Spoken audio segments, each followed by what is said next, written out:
আজকে কিন্তু জলের দরে এই গাছগুলোকে আমি কিনে নিয়ে এসেছিলাম।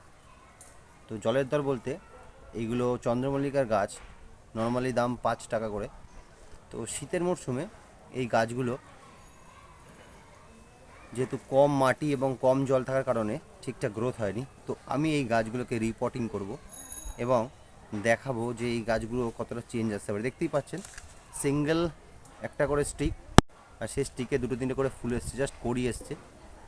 তো এতগুলো গাছ আমি 50 টাকা দিয়ে কিনে নিয়ে এসেছি এবং এগুলোকে রিপোর্টিং করব এবং এর ফলাফল কী হয় ঠিক 20 দিন পরে কিন্তু আমি জানবো। এখন ডিসেম্বর মাস চলছে, তো এখন অনেক টাইম আছে এই ফুলগুলো নতুনভাবে ওঠার। যদিও চন্দ্রমল্লিকা গাছ যদি ছাওয়াতে রেখে জল দেওয়া হয় সারা বছরই ফুল হয়।